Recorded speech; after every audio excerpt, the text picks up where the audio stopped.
It is my great pleasure to introduce our third speaker, Jess Weisz.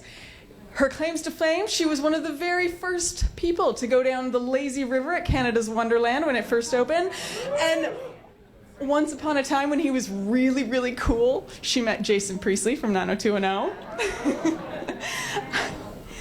She can do exactly 3 chin-ups, which is exactly 3 more than I have ever been able to do.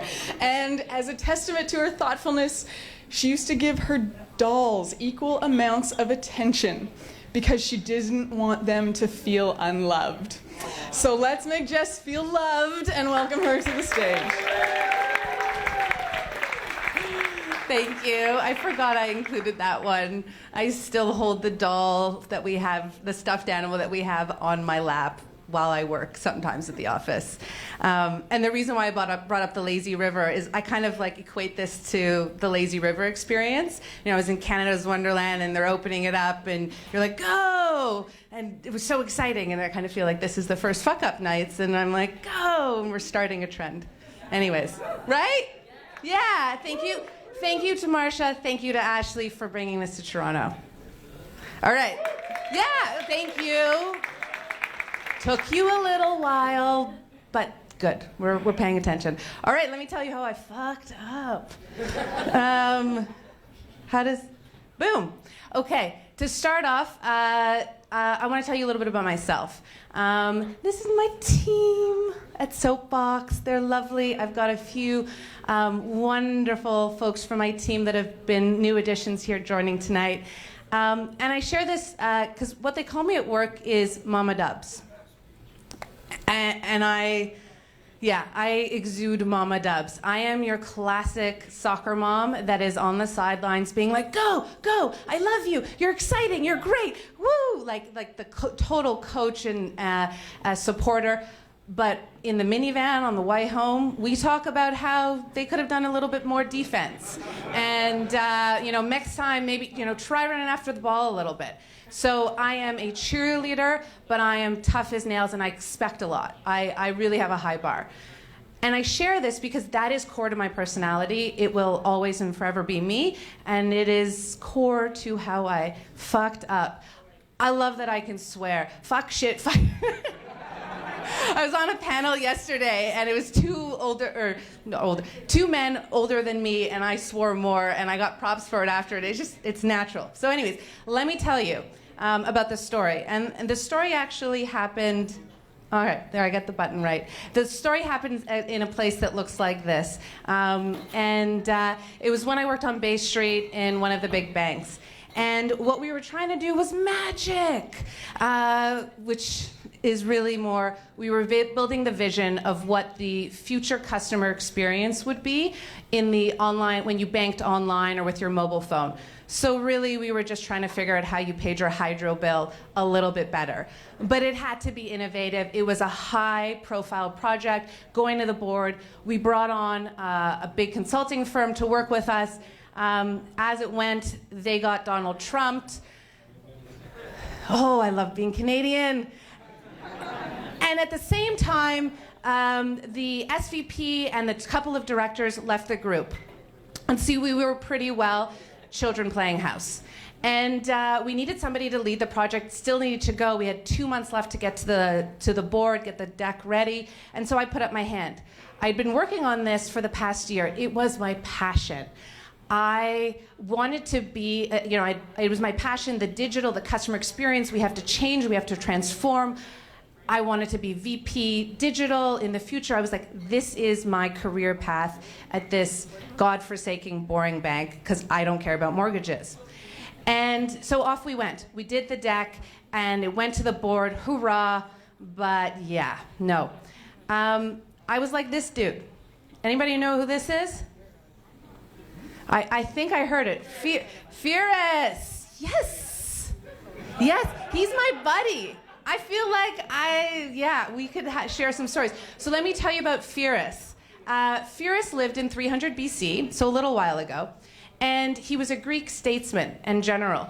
And he decided, he had the chutzpah to go up against the Romans. So he grabbed his army and he said, let's go. And he actually won twice. But his failure was so great, he completely demolished his army, that the term a Pyrrhic victory was coined. And that is when you, despite winning, despite having a victory, if you sort of ruin yourself in the process, there is no gain. The losses outweigh the win. And that is what I did.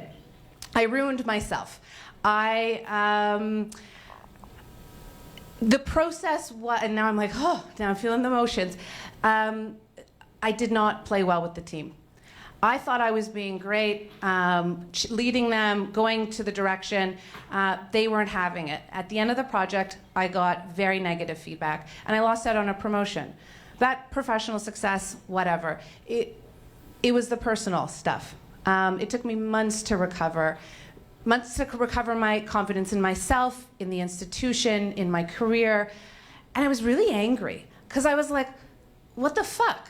The deck was amazing. I was excited and enthusiastic, and this is what I get?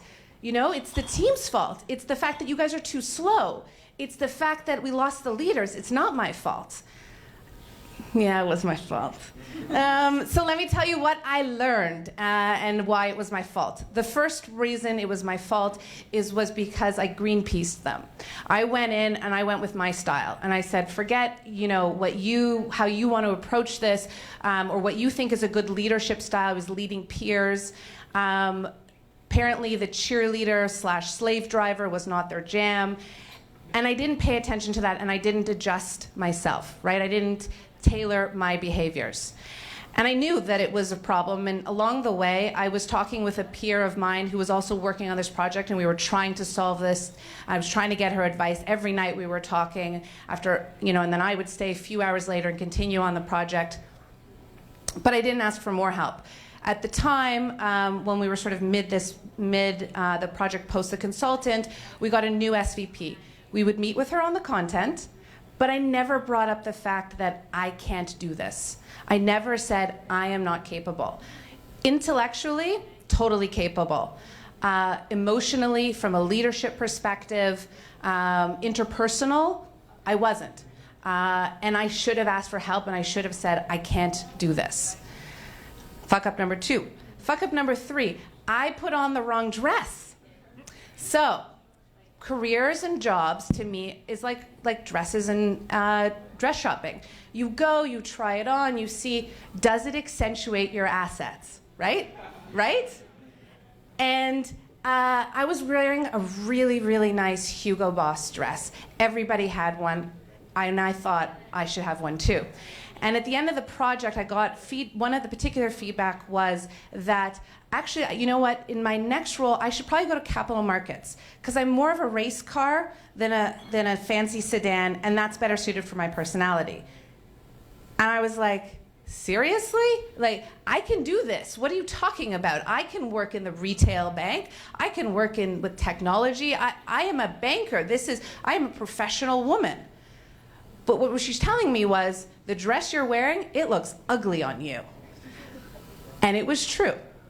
I needed to have picked a better dress that accentuated my assets. I do not have, and I didn't then have the patience to play the long game, which is necessary in a bank environment. They need stability. This is why we did so well in 2008 as an economy relative to the rest of the world.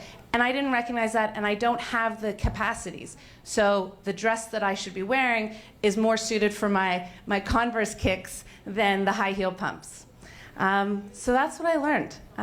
Thank you. Thank you for reminding me that I'm human and that I err. It was a good experience to do this, and thank you for listening.